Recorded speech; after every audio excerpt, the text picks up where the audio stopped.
Welcome aboard the Ear to There podcast, the podcast that'll help you vacation like a pro in any Disney destination. For those of you standing, please sit down and hold on throughout our journey and get ready to learn how to have the time of your life. And now, here's your host, Phil Gramlich. Hello, everybody, and welcome to the Ear to There podcast. My name is Phil Gramlich, and I am the owner and operator of Ear to There Travel, a Disney specialized travel agency. I'm here to help you vacation like a total pro in any Disney destination, including Walt Disney World, Disneyland, the Disney Cruise Line, Adventures by Disney, and Disney's Aladdin Resort in Hawaii. You can find my blog, podcast, money-saving tips, or request a free no-obligation quote over at eartotheretravel.com. Thank you so much for listening, and now on with the show. When Walt Disney released the first ever full-length animated feature in 1937, his critics thought he was crazy. No one can sit through a cartoon for that long, they said. Of course, the critics were wrong, and Snow White and the Seven Dwarfs went on to be one of the most successful movies of all time. From there, Walt Disney and later the Disney Company went on to produce hundreds of animated and live-action films. Some were fantastic, and some weren't. But over the years, there have been quite a few great Disney movies that have gotten lost in the shuffle. On this episode of the podcast, we're going to talk about the best Disney movies you've never seen. Here to help me talk about these movies is a man who is a fellow former cast member, an Orlando local, and an annual pass holder. He's a guy who wishes the Golden Girls had made a Disney movie so he could have included it on his list. Chuck Rodriguez, welcome to the podcast. Thank you. All right, well, let's get right into it. Sorry about the Golden Girls joke. No, that was hysterical and very true. So I'm really interested in seeing how your list is going to shake out, because I think mine took kind of an unexpected turn when I was planning this. And since we haven't planned or talked about any of our picks beforehand, we'll just get started right away. And since it's your first time on a podcast, Chuck, and we're going to go age before beauty, and you're up first. So what do you have for your first Disney, best Disney movie that no one's ever seen? Okay, so since I went chronologically, and my first one is one of the earliest and an actual animated feature film. It is Make Mine Music from 1946. Okay. So this was, back when during the war when there was a lot of package films. And for me, this one, it's very similar to Fantasia because it's just, I think it's like 7 or 8 segments with music. And I actually like it better than the original Fantasia personally. And there's 4 segments that are my favorites. Okay. What do you got? What are your 4 segments? The 4 segments would be Blue Bayou, which I guess it's the animation is all about like a day in the Everglades in a swamp or something. And then there's actually Casey at Bat, which is the classic story about Casey, and obviously inspired Casey's Corner. Which I know you and your wife always eat at every time you're here. That's absolutely true. That is true. And Peter and the Wolf, because actually for me, it's just a personal thing because I remember my grandmother gave me like this old book when I was a little kid of the original story of Peter and the Wolf. Well, an English version, obviously. And we used to read out of it at night. But the segment of Peter and the Wolf is on there. And then last but not least is the whale who wanted to sing at the Met, which I always thought was hysterical because it's like this whale who wants to sing opera. And yes, and I just remembered it because I was actually yesterday at the Magic Kingdom, and there is a poster for the whale who wanted to sing at the Met in the lobby of Mickey's PhilharMagic. Wow. I never even noticed that in there. Yes, it's there. Wait, so out of left field, you come up with Make Mine Music, which I never saw that coming at all. And I've seen little bits and pieces of this. I can't say that I've ever sat down and watched Make Mine Music from beginning to end. So that's a really interesting first one. See, I think we're going to be completely different on our list because mine, you're going to go. I have a feeling you're going to go classic animation. Let me ask you: are all of yours animation, or do you go to live action as well? Actually, there's only 2. And the reason that I might go to ones where people don't really realize them actually goes from my days in college when I worked at the Disney store, and I actually represented my Disney store district in trivia contests, and I would borrow all of because there's always like one copy of every video that we used to sell back then on VHS, Right. and there was always one copy for the people in the store to just watch, so just they could I guess increase their Disney knowledge. And I watched every single one of the rarest, weirdest ones that they had sitting there with dust on top of the covers. Nice. Yes, and so I remembered them from then. And once in a while you see it on TV or something. Also, you pick it up on like Walt Disney, which they don't have. Yes, yeah. They got rid of that, which was such a bummer for me. But now they have the Turner Classic Movies, does the Disney stuff. Oh, right, of course. But all right, so Make Mine Music. Yes. Interesting. Okay, so I'm, again, going to take a completely different spin on this. Okay. So my first Disney movie, great Disney movie that you've never seen, is Valiant from 2005. Right, Chuck? Do you know what I'm talking about? Valiant? No, you don't know what I'm talking about. Nobody. I think I remember the title. What is? This is it. I'm just kidding. No one had seen Valiant. Valiant was a movie in 2005 that was about carrier pigeons at the end of World War II. And it actually had a really good cast. It was like Ewan McGregor and Ricky Gervais and Tim Curry. But no, I'm kidding. No one ever saw that movie. That's not my first pick. So my first one... I wouldn't even assume that was a Disney movie. I know. Like what's funny is in doing research for this, I was looking at movies and I saw that and I was like, what? And I read about it and I looked it up and I found out actually too, there was a video game that was made for like the GameCube and a couple other systems for Valiant. So that's probably worth a good amount of money if you find it at a flea market or something. But no, so the Valiant is not my first pick. But okay. My first pick actually is from 2000. It is one of the only couple of animated movies that I picked, and it's The Emperor's New Groove. I picked that one too. Oh, see, I knew we would have a couple crossovers. Yes. So all right, so we could both talk about this one then. So okay, I love this movie. I love The Emperor's New Groove.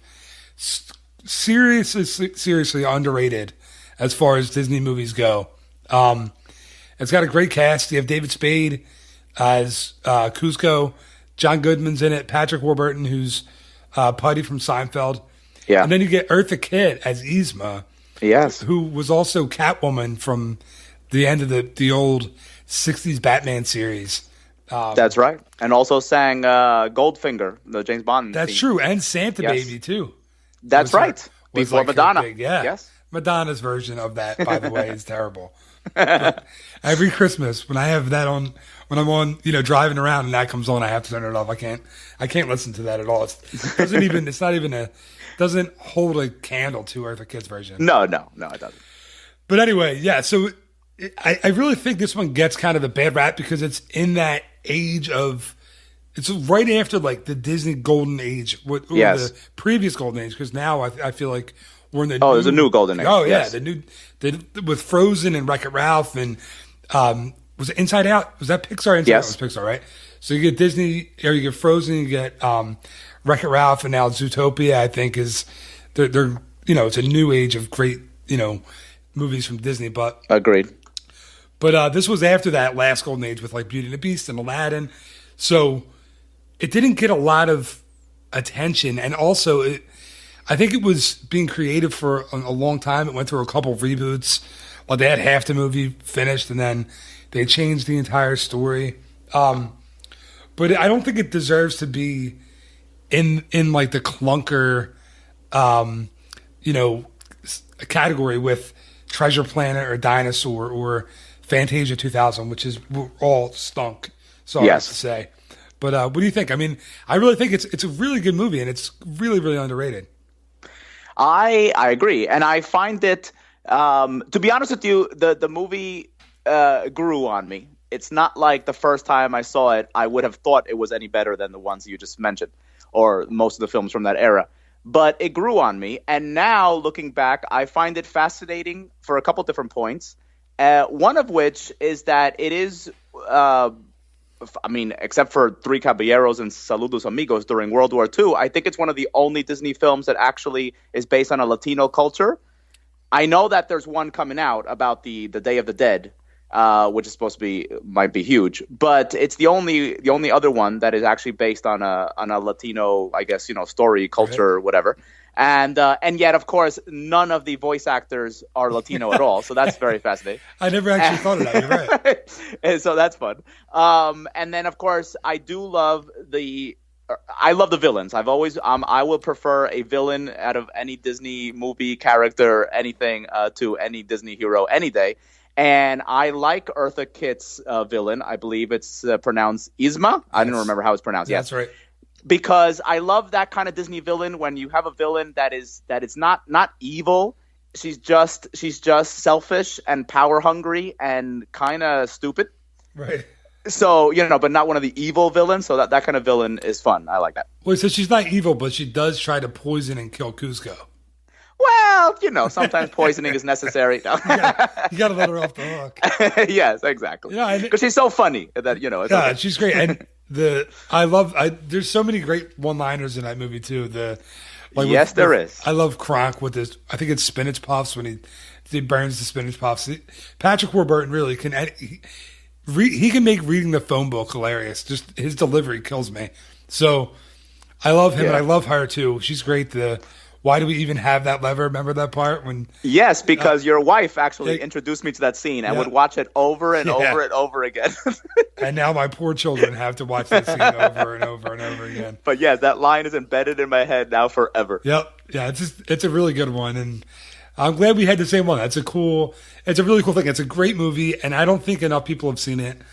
And I think it really holds up too. If you have little kids, it's a great movie to show them. It's not a musical. I mean, there's music in it, but it's not. Yeah, I don't remember the songs. Yeah, there's a couple. It has a big opening number with. Okay.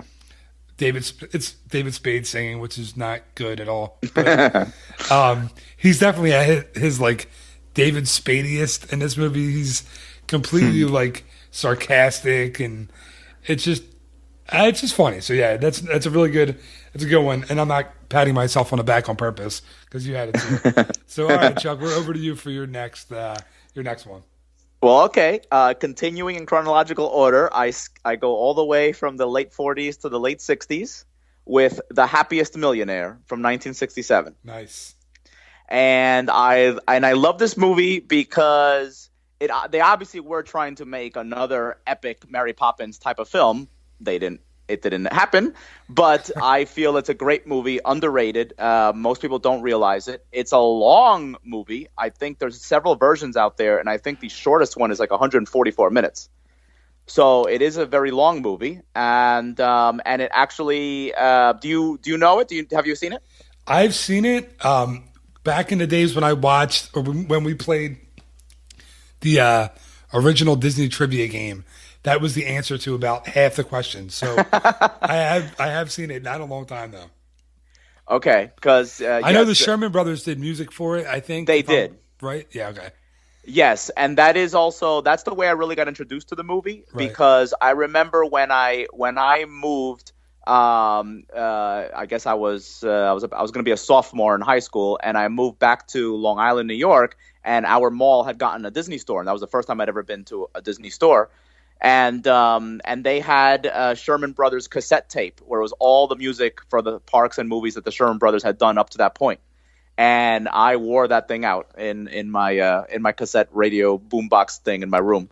And two of the songs are my very favorite. One of them, Fortuosity, you actually hear on Main Street. It is part of the Main Street background music. I know that song. Yes, and I've picked that up many times. And then there's a love song called Are We Dancing, which honestly I think is so touching. I don't know why more couples don't play that as their first dance at a wedding because it's a beautiful song. Yeah, I don't know that one. Do you want to sing a little bit of it?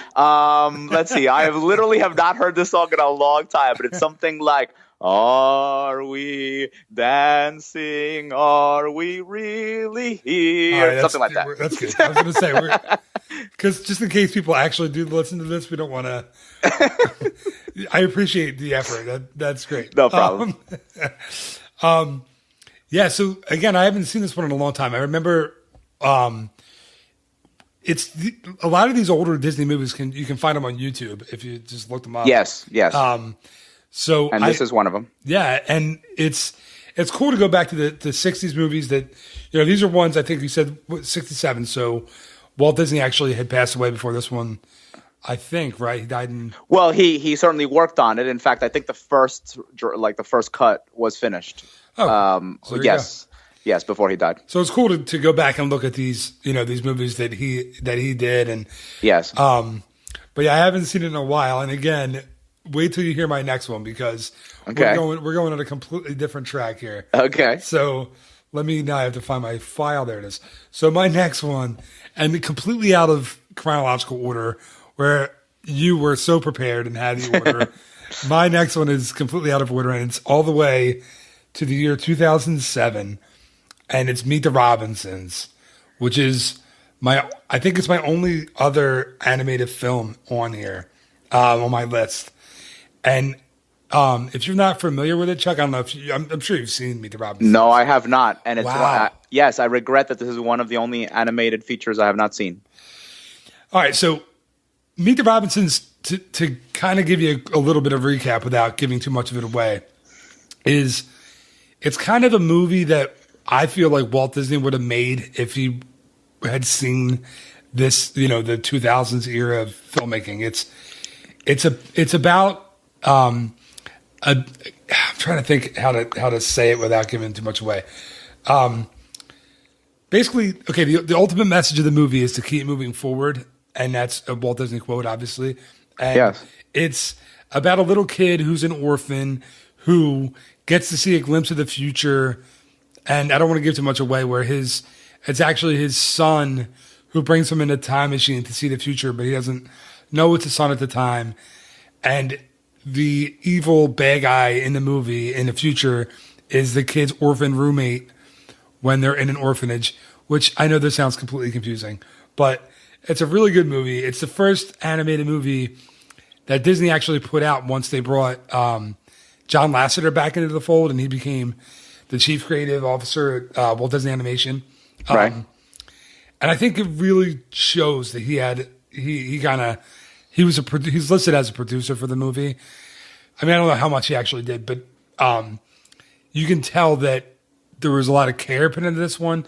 And it was the two movies that came before Meet the Robinsons were Chicken Little and The Wild. Okay. So not exactly another golden age of Disney animation, right? Nobody saw those movies. Nobody went. No kids.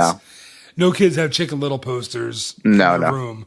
Or The Wild, which I remember it was about a farm, I think. I don't know. I don't remember that. Yeah, I know. That's exactly not even the title. You don't remember that.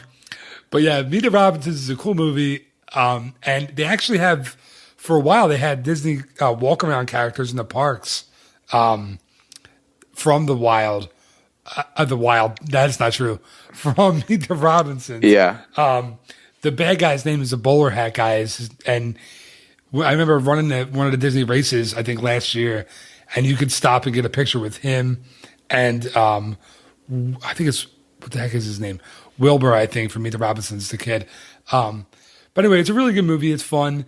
There's no music. It's a sci-fi / animated / it's a movie that has a really positive message, and it's cool, and it's something that a lot of people didn't see because it was in like the dead ball era of Disney animation. But it's one, and Chuck, obviously you haven't seen it, so now you have to go see it or go on YouTube and find it because it's really worth watching. Actually, the only thing I've ever heard more than once about this Meet the Robinsons is that, when a lot of the fanboy websites like to speculate as to when they finally renovate Tomorrowland, what could they model it after? And sometimes people do mention modeled after the I guess the cityscape that is seen in the movie. Yeah, and I think that cityscape is a lot like the cityscape in Tomorrowland. Okay.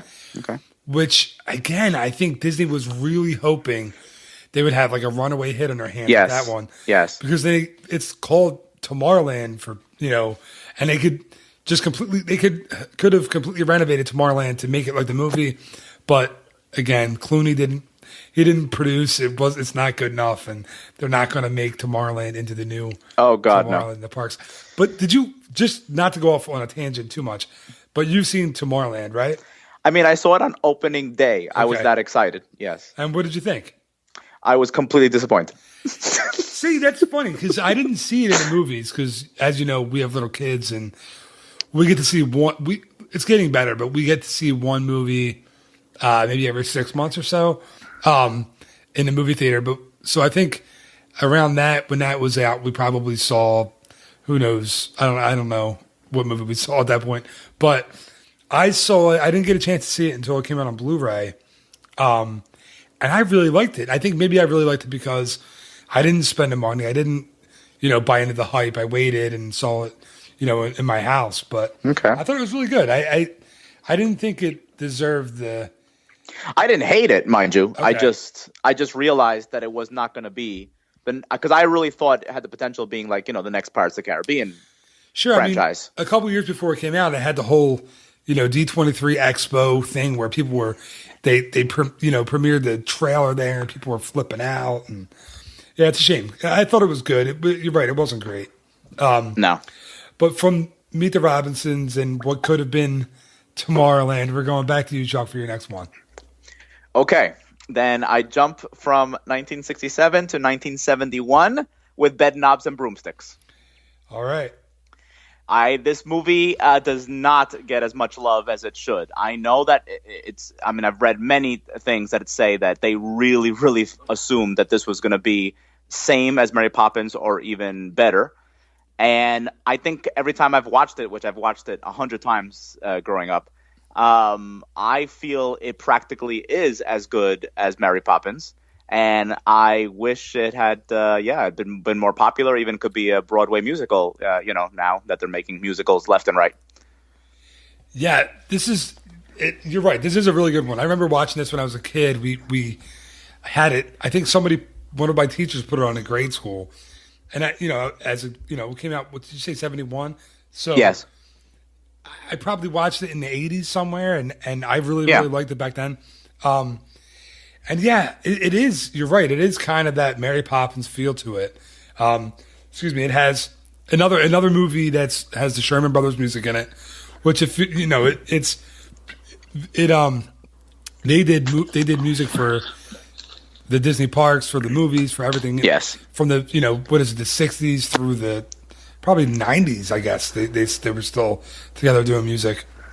But you're right. It is one of those ones that you think would have caught on, would have been bigger, and it's weird that it's not. I think it has. Now I'm trying to think off the top of my head. Is it Angela Lansbury that's the lead? Yes, and then it has David Tomlinson, who was Mr. Banks in Mary Poppins. Nice. So and it is based on a real book, obviously a hugely popular book, I'm sure, with children in England, because it was during World War II, right? And there was obviously a lot of culture that I guess was designed that time to make the kids of England, who are just living scared to death every single day, I guess, make them feel more comfortable and whatnot. And yes, it's almost like pre-Harry Potter, because Angela Lansbury ends up being a witch. So it's right. It's like a really old school kind of a cheesier, simpler Harry Potter type of story. All right. Well, again, we're getting closer in the time frame now, because I'm not going to be in the 2000s anymore. But Bed Knobs and Broomsticks is I remember it's a cool movie. It's one you should definitely watch, and one the kids can watch, and yeah, that's definitely an underrated one. So I'm going to 1991 for my next one. Okay. And I don't know if you can see where I'm going with this one, but I'm going the live action movie, The Rocketeer. Oh, The Rocketeer! I almost chose that one. Yes. See, Disney put so much money into marketing and promoting this movie. Yes, it did. They put, I think I read $19 million in marketing. And that doesn't even count the cost of the movie at all. It's just marketing. And it didn't do well in the box office, like even a little bit.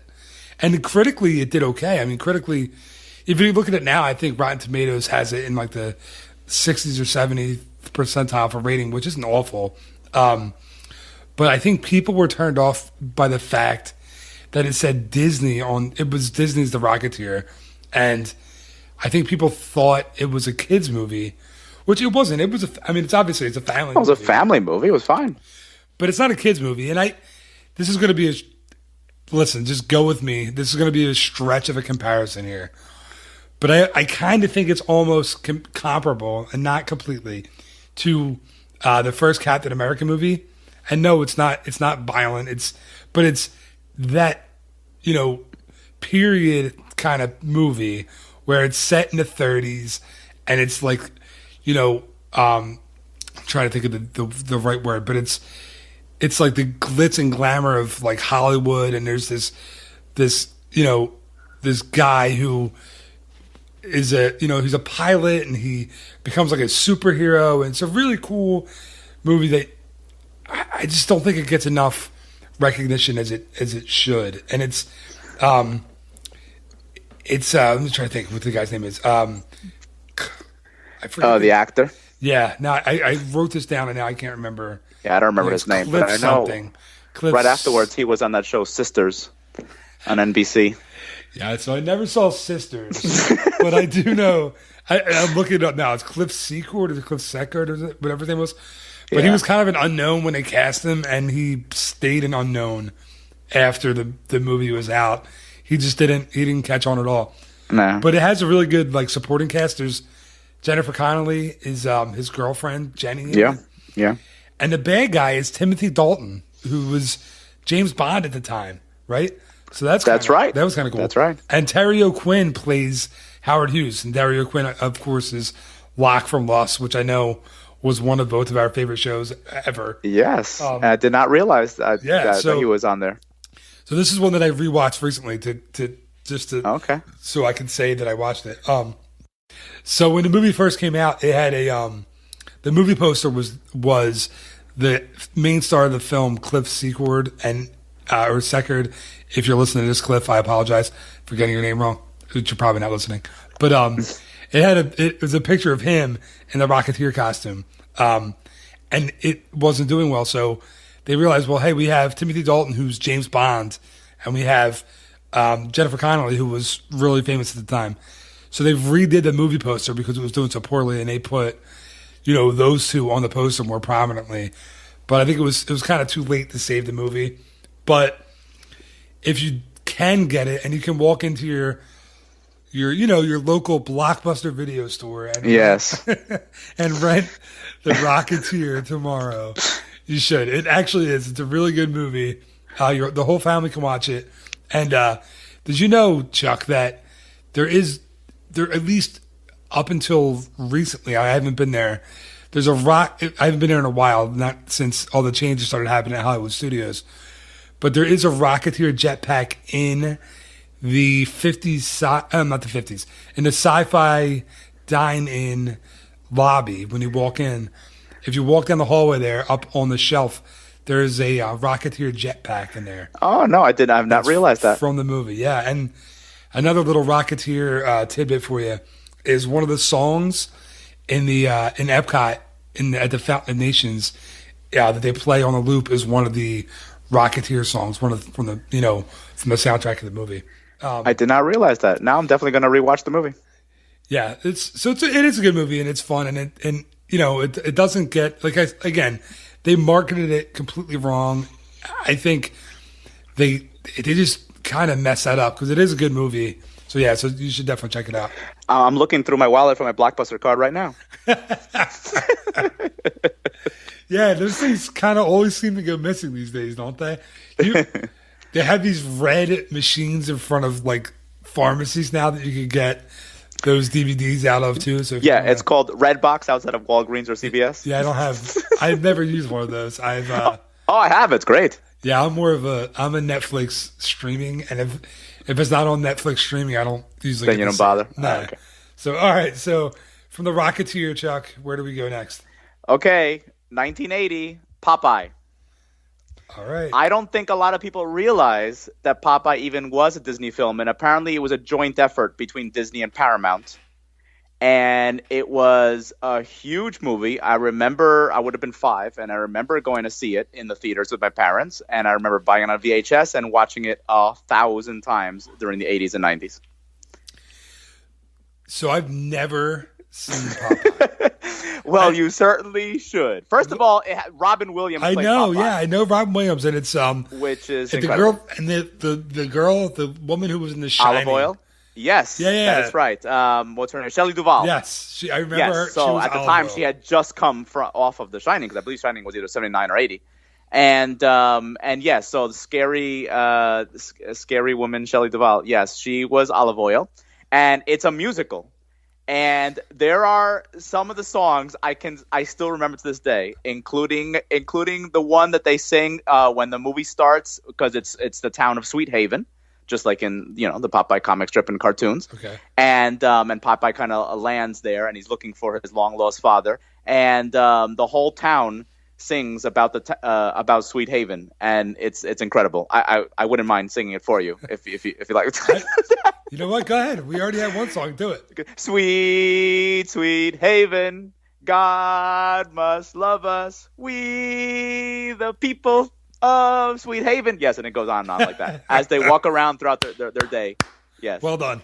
Yes, it really is a great movie, and it's a shame that people don't even realize. I don't think that it was even made, and it's weird that they did get Robin Williams, because obviously he was just starting, his fame, because he would have still been on Mork and Mindy at the time in early 1980.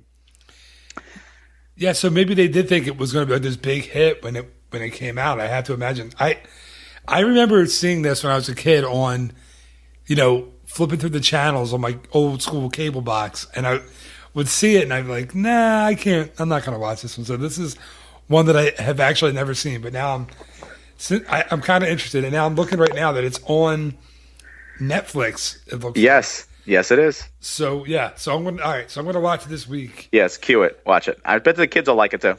Yeah, I probably won't show the kids, but no, I'm kidding. Yeah, we'll watch it this week, and we'll see what we think. That's funny that the Popeye made your list. I honestly didn't know at all that it was a Disney movie. I had no idea. I wasn't positive. Yes, I looked it up because I wasn't sure, but because I don't remember like the VHS, the big hard white plastic case that all our VHS tapes came in back in the day. I don't remember it actually saying Disney on the side, but I guess it did. To be it, we're kids of the '80s, man. The big, then you would get a weird orange one. You would know that was like a Nickelodeon movie. That was the strange orange. Oh yeah, remember that? Yeah. All right. So from Popeye, yeah, what's your next one? So I'm going to go all the way to the year 2000, and we're going to go with Disney's. Remember that from Conan O'Brien when he did the year 2000? No. I do not remember that, no. It's a shame. Somebody's going to remember that and write to me and be like, that was kind of good. You did a good job. So Disney's The Kid from the year 2000. Another, and I can tell by the silence from Chuck that he doesn't have any idea what I'm talking about. I remember seeing the first Kid, but that was the kid that was like the son of the president. So what was The Kid? Right. So that was the first Kid. This is The Kid. This is a movie with starring Bruce Willis and Spencer Breslin. And the premise of the movie is Bruce Willis, his name is Russ, and he's an image consultant in 2000, and he's a complete jerk, and he has he's just not a good guy. He's a really lousy guy, and he forgets. It's like he forgets his way, and then one day he comes home to his rich townhouse in California, wherever the heck the movie's supposed to be, and there's an airplane on his front steps, and he picks it up and he thinks it's weird that he has it. And anyway, this kid comes around to find his airplane. To make a long story short, it turns out that the kid is him as a kid. It's Spencer Breslin playing him as a kid. And he has to figure out, they both have to put their heads together and figure out why, the 13-year-old Russ is back in his life. Because they know something got messed up and they have to figure it out in order to get him back and fix both of their lives. Because Spencer Breslin can't stand his adult self, and Bruce Willis can't stand his child self. So they have to figure out where they went wrong. It's kind of a long explanation to a kind of a fun movie. But it's a good movie. It's one of those, it doesn't take itself too seriously kind of movies. And Spencer Breslin as a kid, I don't know what he's like as an adult now because this was a long time ago, but he's hilarious in this movie. He's so funny. He just screams and cries for half the movie, which I think is really, really funny. And it's Bruce Willis actually not being like a tough guy or a dead Sixth Sense person in the movie. So it's a good movie, and if you haven't seen it, it's something you should check out. It's really worth watching. And again, it's a feel good movie. So okay, I know it's probably not right up your alley. We're not. It's no Make Mine music, but it's a good movie. So I think if you haven't seen it, you should check it out. Well, okay. All right. So obviously, you have nothing to add to the kid. No, I don't have anything to add to that one. So I kept talking, hoping you would interrupt me at some point. You didn't. So we're going to go on to your next one, Chuck. All right. Yes. My next one, I suppose, with that theme of time travel and whatnot. And this is one where either if you were growing up in the 80s, either you saw it 1,000 times or you don't even know it existed. Do not do it. Because this is on my list. Flight of the Navigator. That was my ringer, man. That was my anchor. Oh, come on. I had to put this one down. Oh, yes. My brothers and I saw this so many times. I don't even know how the VHS tape even worked anymore. Right. And I loved it because, well, it was that time in the 80s when obviously there were so many movies that kind of empowered kids. And I loved those movies, like Goonies and Space Camp, where it makes you think like, okay, as kids, you can actually, you're probably just as good as pretty any adult on this stupid planet, or even better in many, many cases. So I like that about the movie, that a kid actually and his alien friends can actually just figure everything out instead and overpower all the adults. And of course, Sarah Jessica Parker is one of the young adults who helps him long before we knew how great Sarah Jessica Parker was going to be in our lives. And what else did I love about it? The sayings, like the catchphrases, like compliance. I've said that 1,000,000 times since then. 1,000,000 times. Dude, Flight of the Navigator is one of my favorite, not just Disney movies, but one of my favorite movies of all time.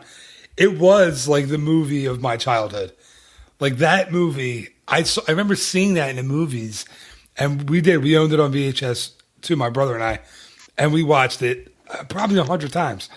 It is one, and I don't want to sound bummed that you took that one from me, but I'm a little bummed because I was hoping to finish out the podcast with Flight of the Navigator. Now I have to finish it out with my B plan, which isn't good. But yeah, it's a really cool movie. I remember at the end when he had the little alien in his backpack. Yes. Yeah, I just thought that was really fun. Like, because every time the movie would end, I'd be like, what's he going to do with the alien? It's like, what does he eat? Does he like, I didn't understand why he had the alien at the end, but he did it because he got sent. It was too dangerous, right, for him to go back in time. But then he had to, I forget the storyline. He had to go back in time at the end. Because in the beginning of the movie, he basically blacks out and wakes up, and it's like 8 years later, and everyone has aged and he hasn't. Yes. Right? Like, but he has no idea of like what happened. Anyway, I just always thought it was funny at the end of the movie when he had the alien and he showed his brother, and his brother's like shrugged his shoulders, like, "Oh, guess you have an alien in your backpack." All right, so wait, so I don't know what number we're on. What number are we on here? Do you have any idea? I was not keeping track. I personally only have one left. Okay. I was not keeping track. All right, so I have one left as well, and I think mine isn't going to be as good, so I'm going to go, and then we can go yours to close it out. So from Flight of the Navigator in 86, I'm going to 2002 again in the same like 5-year era of movie making, and I'm going with The Rookie, which is a baseball movie. I would have assumed that you would have picked that. And Chuck knows me very well. I'm a big sports fan, a big baseball fan. Since there were in the early 2000s, there was no Disney movie about beer. But if there was, just wait. On the docket for me to record is the best places to get an adult beverage in Walt Disney World. So you have to listen to that one. Oh, I think I'm recording that one tomorrow night. But yeah, there wasn't a beer movie in 2002, but there was The Rookie, and The Rookie is a true story about a pitcher, a Major League Baseball pitcher named Jim Morris, who he's played by Dennis Quaid in a movie. And I think Disney made a good amount of money on this, and it did pretty well in the movies, but I think now people kind of forget about it, which is why I wanted to bring it up. So the story, again, it's based on a true story, and it's this guy, Jim Morris, was a high school standout pitcher who got drafted by, I think, the Yankees in real life, and then blew out his shoulder, played a few years of minor league baseball in single A, which is the lowest level of professional baseball you can play, and ended up retiring and then teaching a class, physical science in a high school in Texas, and then coaching a Texas baseball team, a high school team. And he promised his team that if they won I think it was or if they made the state playoffs, that he would try out for a major league team. And they did, so he kept his part of the bargain. And he ended up trying out for the Tampa Bay. Back then they were the Devil Rays, now they're just the Rays. But so basically the story is if me, a guy in my, should we say mid-30s? I can say mid-30s still, right? Yes, technically you still can. All right, so good. So we'll say a guy in his mid-30s goes to a tryout with all 18 and 19-year-old kids and throws a whole bunch of 98-mile-an-hour fastballs.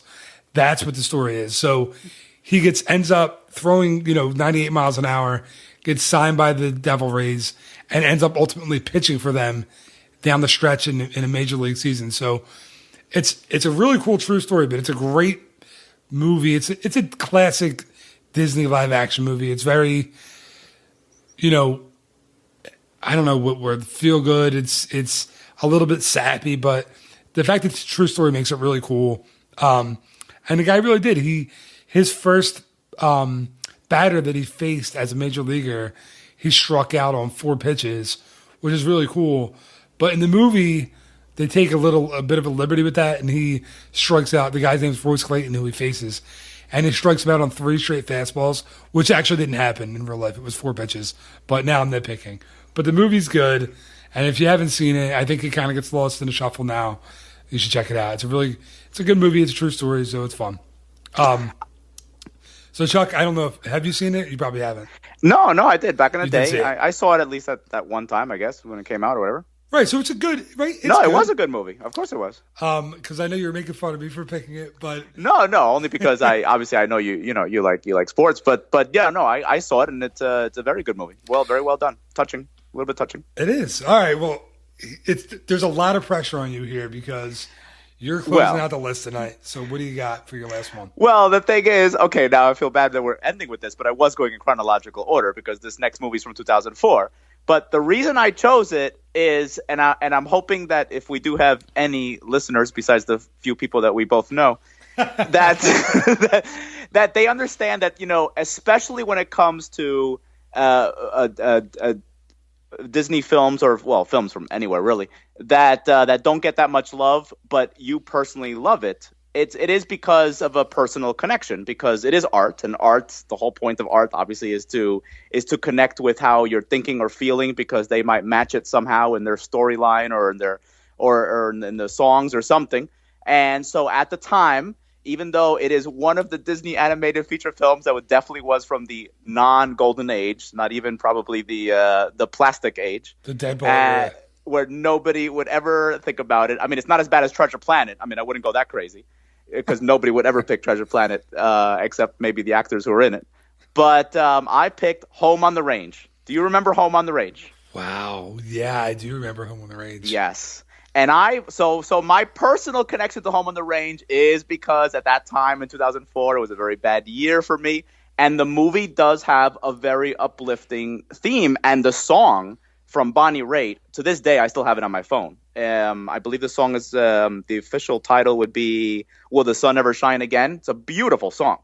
If I'm not mistaken, I think it might have even been nominated for an Oscar that year for best song. But then the movie is funny. I mean, Roseanne plays a cow, and I love Roseanne. I've always been a true Roseanne fan from the first episode of Roseanne in 1988.